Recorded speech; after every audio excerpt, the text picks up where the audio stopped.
All right, so today we're going to talk about a dumb take that I keep on seeing on the internet and that I just have to talk about it. More specifically, it's about Batman and how he decides to dispense justice on the criminals of Gotham. Now, if you're like me, you're probably thinking, what's the issue? Well, apparently there are people on the internet who seem to think that Batman is just a bully who goes around picking on mentally ill people. Now, let that sit in for a minute, take a minute to digest that. It sounds stupid to you, right? I'm sorry, it can't just be me, because every time I hear this take, I feel like it just comes from people who don't watch Batman, don't read comics, don't watch any of the shows, or don't know anything about the character. To me, it just feels like it's like a super Reddit take. Like people on Reddit like to dislike something just to dislike it, kind of, or because it's popular. Because Reddit is like the land of hipsters, and hipsters love to hate things because they're mainstream. And since Batman is like the most popular superhero, save for maybe Spider-Man, he's liable to get a lot of slander. Because let's really think through this take for a second. Batman beats up the mentally ill. Well, if you look at his villains, by definition, most of them would be considered sane. Like under a textbook definition, at least to my understanding, most of his villains know what they're aware of their actions. The only ones who aren't, like I can think of Scarface has like a multiple personality disorder. You can make a case for Two-Face, he has like a multiple personality disorder. And those are really the two off the top of my head that I know for sure are, by definition, clinically insane. The rest of his villains know what they're doing is considered morally, it's morally bankrupt and evil. They just don't care. Like the Joker is crazy in the sense that he doesn't care about people's lives, but he's not crazy in the fact that he doesn't know what he's doing.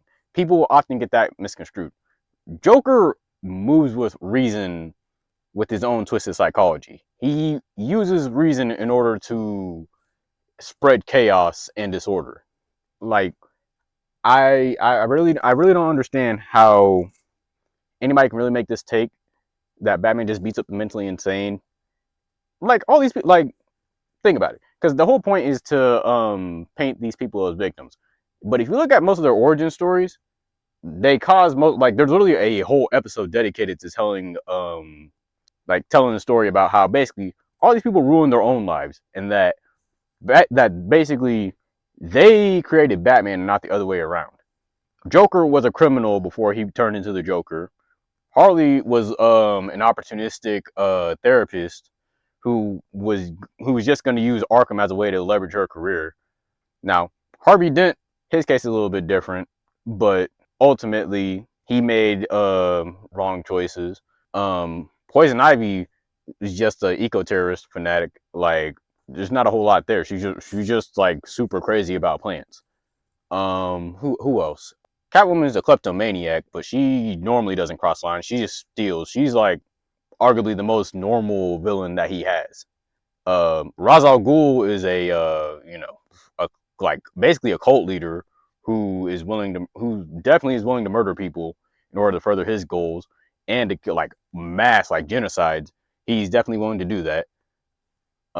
The same with Talia, his crazy baby mama. I mean, she's slightly, well, not even slightly better, because in the original iteration, I think they retconned it, but her origin with how Damien was born, she, Bill Cosby'd his drink, and that was kind of just overlooked for a long time.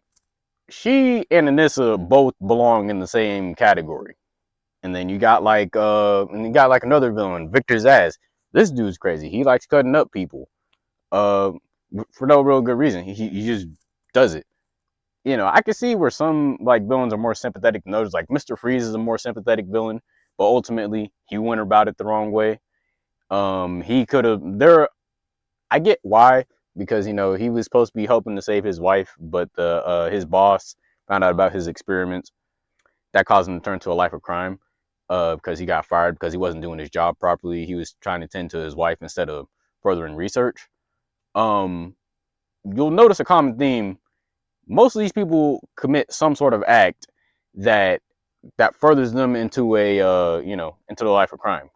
I just kind of hate the idea that Batman mostly, even regular people that he fights, he mostly fights if he's not fighting supervillains, he's fighting mobsters who I don't think I really have to explain aren't, victims in this scenario.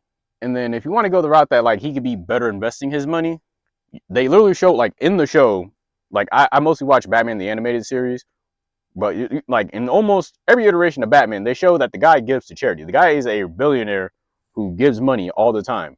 It's just the problem is Gotham's problems run much deeper than money. Besides having like straight up lunatics who run the like roam the streets casually, Gotham is just one of those cities that is just so corrupt that there's no real way to clean it up. Really, like it cannot be overstated how corrupt Gotham really is. Like take the most corrupt city you can think of in your country, in your state, and then multiply it. Like it is really, I can't overstate like how bad like Gotham really is. Now, you can't make the argument Batman doesn't have to like break these guys' legs, or he can't get overzealous. I know in the comics, Batman's a lot less defendable. So, but I'm not super familiar with every comic run. So most of my perception of Batman came from watching Batman the animated series, or the Justice League show, or the Batman, or Batman Brave and the Bold. Like I watched a couple of different shows, so like that's mainly my interpretation and how I view the character. So if it's a little bit different from the comic book adaptations, then that it kind of is what it is. But from my point of view, it just shows a very real lack of understanding of the character, and people often like it shows that people will often speak about something that they don't really have strong knowledge of. Like to me, it's like this is gonna be a tangent, but it's kind of like people saying Superman is like an antiquated character and like just can't work in the modern day because he's too perfect. And I feel like that's a very limited way of looking at things. I feel like people like I know the anti-hero became super like popular like in the 2010s. Everything was like super dark and edgy after like the Nolan trilogy, and more like realistic and grounded, and which led to a terrible series of movies with the Snyder films. But I feel like there's definitely room for more traditional heroes. I hate the idea that everybody has to basically be the Punisher in order to be like a likable character, or stuff like that. But this was way off the point. I mean, I don't know. To me, it's just like what do you think possibly Batman could be doing for the city that he hasn't already tried to do? The guy works with the commissioner as much as possible. He you know he endorses mayors and like DAs that he thinks are good. Like he has tried to like he looked at the system in Gotham, and then the system doesn't work, which is weird because a lot of the people who sit here and criticize Batman as some sort of like dictator or fascist, or basically he's like oppressing the the poor people, are the very same people who also will like want to inspire vigilantism or want to start a revolution. Well, Batman is trying. Like he has made a change in Gotham in the sense that he has definitely saved a lot of people from their fate. Now it came with the unintended consequence of inspiring other people to like up the ante with their antics, and putting the city in harm's way. But that's kind of not on him. To me, the biggest villain in all of DC, or the biggest villain to Gotham, is like the corrupt police and the corrupt politicians. Like the corrupt people in charge are the reason why Gotham is the way it is, not Batman. Batman is trying to correct a system that can't be corrected solely by one man's action. He tries his best, it doesn't work. You can see that multiple times. The city is just screwed from day one, because at the end of the day, even if Batman did charity, which like just did nothing but charity and just gave up the cape and the cowl and all that, Gotham would just be the place that it was before he became Batman. Like I really do think it's unfair that Batman gets so much blame for like what goes on in Gotham, when Commissioner Gordon is really to blame, or the Arkham guards. The law enforcement in Gotham City is far more to blame than Batman ever should be for the state of Gotham and its lack of security. Because the fact Batman exists proves that Commissioner Gordon is not good at his job. Like think about it. This guy has to rely on a vigilante who breaks the law and works hand in hand with him because he can't do his job properly. Or like the fact that Arkham is able to, like, people break out of Arkham so often. It's because guards are constantly bribed. Yeah, I don't know. I just feel like it's trash. Really, I don't get how any of these people keep their jobs other than corruption. I'll use an example from the Batman the animated series, Lockdown. That character, he was like a former security guard. Like, this guy was obviously unhinged, but he wasn't entirely wrong about the fact that Arkham is a revolving door. Partially, not now. His methods, I think, were wrong, but his argument wasn't wrong though. It was more so he was looking at it just to be another vigilante and just use more totalitarian and brutal tactics to try and dissuade criminals from escaping. But he was very much proof the system fails in Gotham a lot. And so I feel like people blaming Batman don't really look at Gotham as a whole, as a city, and why it is the way it is.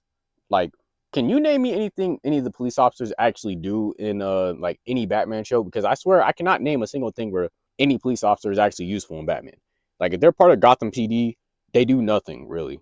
Like, they have to wait for Batman. Like, they sit here and talk trash about Batman, but they get zero results. Like, Harvey Bullock gets zero results. This guy, he hates Batman, but what does Harvey Bullock really do?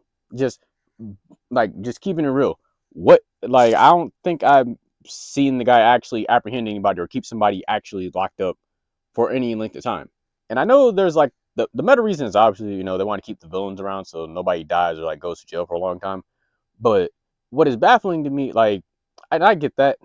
I know they explain it in the story that, like, people like Amanda Waller or like General Eiling, people with a lot of political influence, keep villains from going, like, from not staying in jail, or yeah, keep them from staying in jail permanently. But for people like the Joker and like that class, like, I'm sorry, there's no point to keeping the Joker alive or keeping him out of prison because the guy respects nothing.